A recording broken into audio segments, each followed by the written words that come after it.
你想第一時間睇到我哋嘅教學影片，就快啲訂閱啦！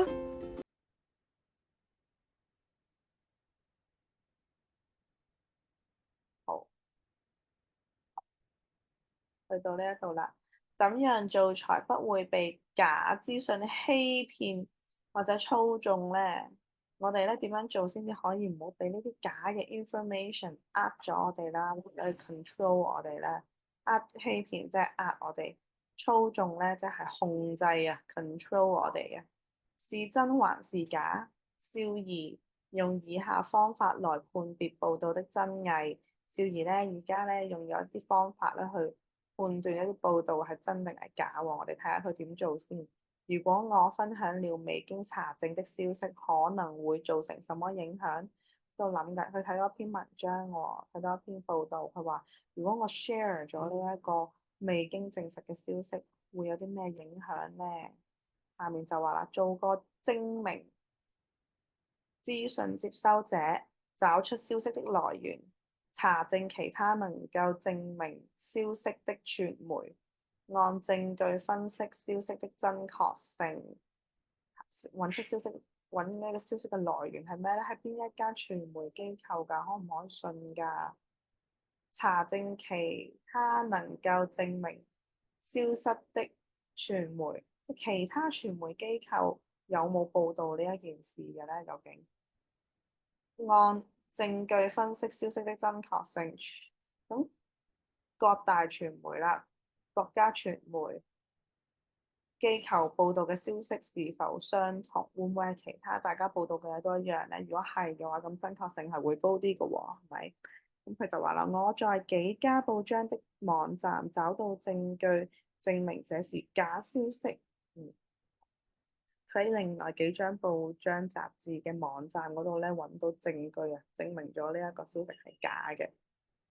好啦，第二啦，咁我哋睇下啦。如果你在社交媒體看到這消息，你認為它可信嗎？為什麼？我哋睇下呢一個可唔可信先。世界資訊網30個不可思議證事實，最後一個你不可不知。請先按讚。好啦，我會覺得咧唔可信。點解咧？佢冇講到一啲特別嘅嘢啦，淨係講啲問題，你不可不知啊，不可思議嘅事實啊，吸引你撳入去佢個網嗰度，咁可能個網就會多啲流量啦，或者佢可以傳遞其他嘅廣告俾你知道啦，所以佢哋係另有目的嘅。呢一個咧，呢一種 post 咧，我哋唔應該相信。OK？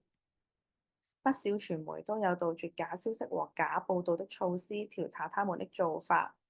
有唔少傳媒咧都會有呢啲杜絕假消息同埋假報導嘅一啲措施。咁你可以調查下佢哋嘅做法咧，你就可以 search 呢度就可以知多啲啦。散播未經證實嘅消息會有啲咩後果咧？可以 scan 呢一度。佢話啦，我們怎樣阻止假消息和假報導散播？咁我哋可以點樣阻止呢一樣？首先唔應該 share 呢一啲假嘅消息先，或者你覺得佢講嘅都唔係真嘅嘢先啦，係咪？嗱，我哋而家去總結呢一度啦。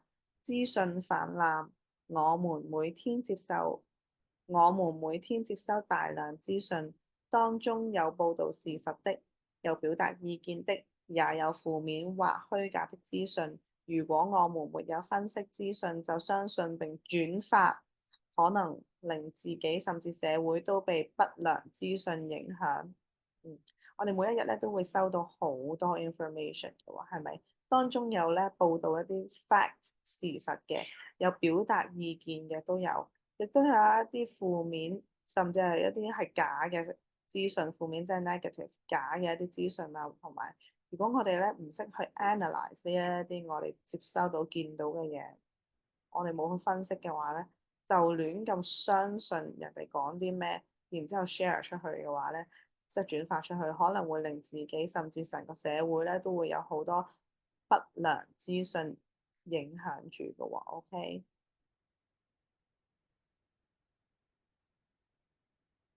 而家我哋依然有呢個問題㗎，好多人都會亂咁信報章雜誌講嘅嘢㗎。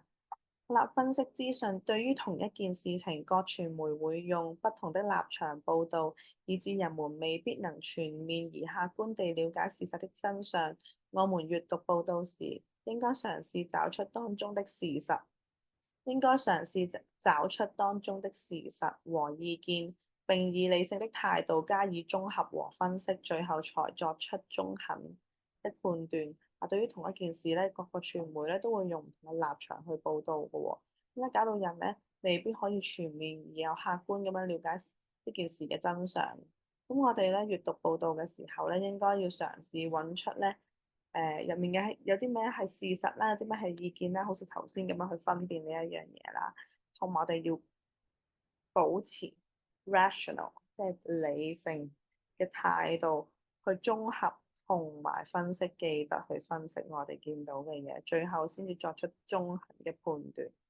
要分析之後先可以判斷係真定係假，定係太過一啲主觀嘅一啲信息。OK， 辨別真偽，互聯網的資訊不一定真確，所以我們應該做個精明的資訊接收者，小心分辨消息的真偽。我們可以留意消息來源可不可靠，也可以留意其他傳媒有沒有提供相關資訊，以判斷它的真確性。好啦，Internet 上面咧嘅 information 咧真係未必係真嘅喎，係咪？所以我哋咧應該要做一個精明，我哋要 be smart， 要去好聰明咁樣去接收呢一啲嘢，去做一個精明嘅資訊接收者。小心分辨消息嘅真偽，要知道呢啲每一個消息究竟係真嘅定係假嘅，我哋要知道要去分析。我們可以留意消息來源啦，咁我知道佢係嚟自邊一個 platform， 大 DJ 啊、報章啊，究竟係可唔可靠㗎啦？亦都可以留意下其他傳媒咧有冇提供相關嘅資訊，我哋睇埋其他傳媒係咪報導緊差唔多同樣嘅嘢，有冇出入咧？邊一間講嘅先至係真咧？先至可以知道咧佢嘅判斷到佢係真定係假嘅喎。OK，Chapter 4去到呢度。如果冇進步，我哋保證學費全數退還。我哋嘅學生進步率高達97%，喺我哋嘅 KMS 教學系統。除咗幫學生鞏固課文基礎知識，更重要嘅係教授考試重點、技巧、方法同埋必考題目，令你極速進步，考試攞高分。我哋今個月只收8位學生，成功登記參加免費試堂，仲可以額外得到藍牙耳機。快啲按下邊個掣登記報名啦！上堂見。